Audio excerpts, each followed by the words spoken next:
Good morning. This is Chip Taylor coming to you from Zalisi, Ukraine. We have a small organic farm here on the territory of an alcohol and drug rehabilitation center that we have.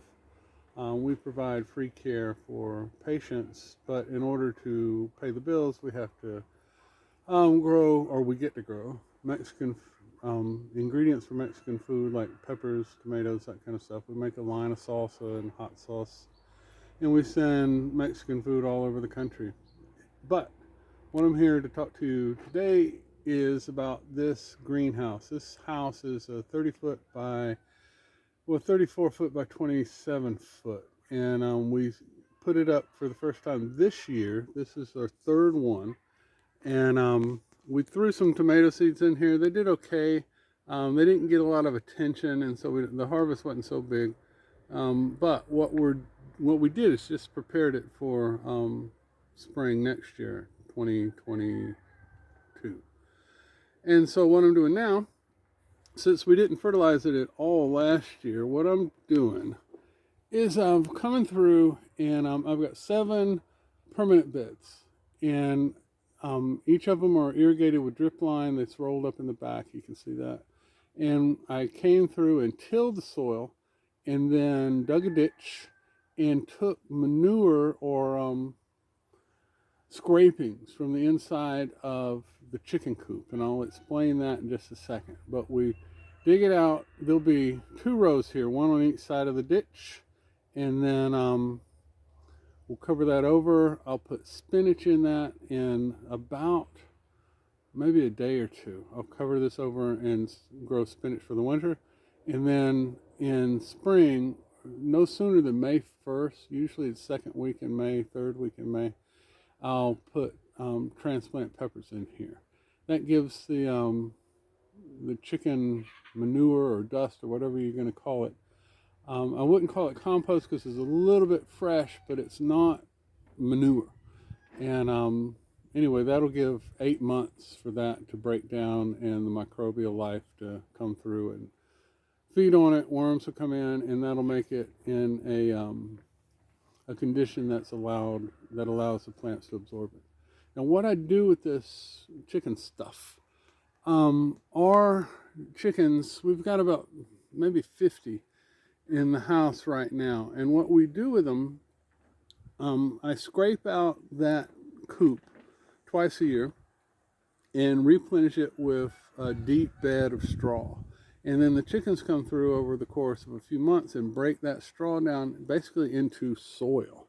And I will show you what it looks like. You can see this is it's pretty broken down. So it's got a lot of manure in it, and it's got a lot of straw for more organic matter. And I think it's still a little hot to actually put a seedling into it like today.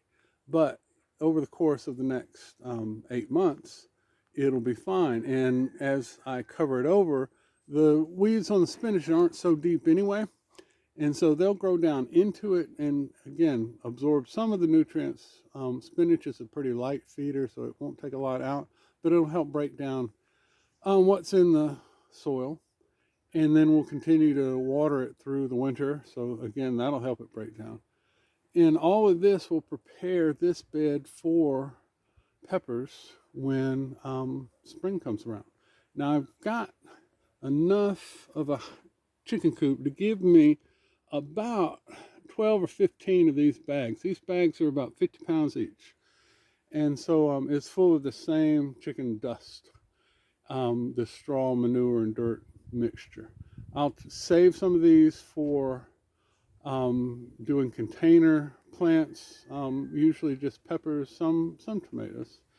And then we'll also just dump a lot of that after the peppers have been grown in the container. We dump those containers into some of our other beds, our raised beds, and continue to use it.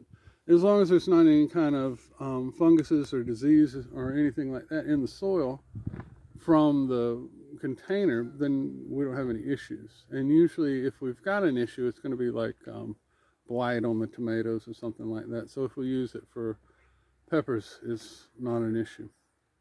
Now, conventional composting involves piling up organic matter, manure, different leafy residue, grasses, old plant matter from the greenhouses, that kind of stuff, piling it up, turning it over several times, keeping it wet, letting the temperature get hot enough to break down any kind of pathogens or seeds or anything like that.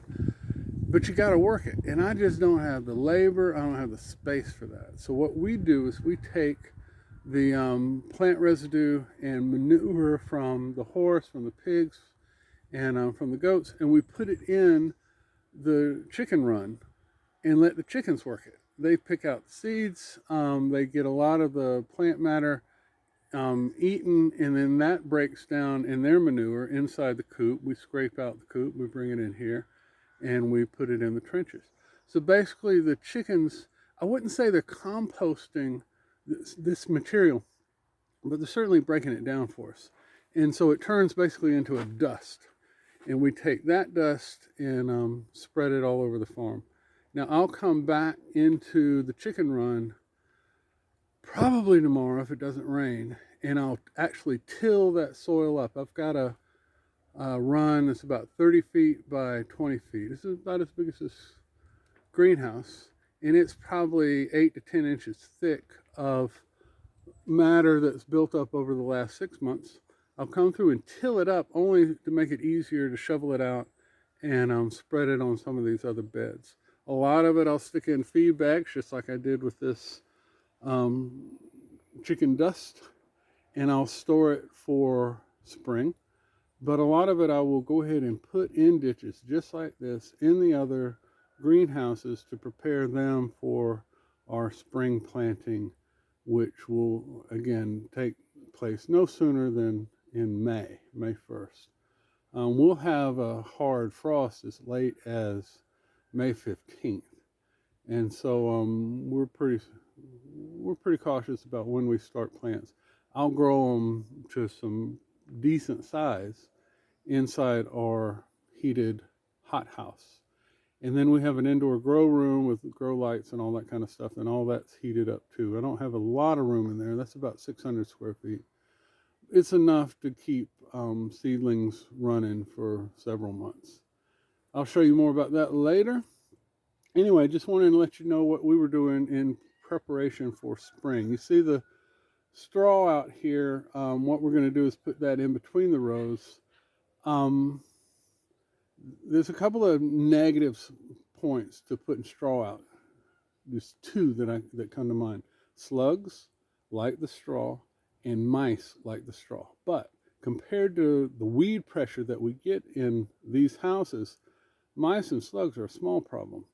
And so we just cover the edges of the greenhouse and in between the beds with this straw. As it breaks down, we'll till it into the soil, and it's a shallow till, but we'll turn it under and allow it to increase the organic matter that's in the soil. You can see I've got a few tomatillos. This is a slow year. I'm not exactly sure. I know that we're not the only ones that are having this difficulty, but we've had trouble getting ripe tomatoes. We were getting 20 kilos per day in August of 2018, 2019.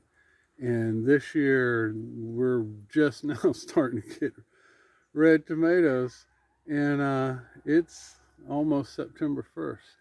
And so it's a different year this year. I'm not saying that everything's changing and we're going into any kind of a permanent weather pattern, but it's definitely a different year this year. We just made a few adjustments. Tomatillos, not so many, but we made up for it with peppers. This is our best year for peppers. If this is something you're interested in, I mean, the whole point of this is to show people how to make a living on a small piece of land. You don't even have to own the land. And so if it's something you're interested in, hit like, subscribe to the channel, share it with your friends, and let me know if you have any comments or questions. And have a blessed day.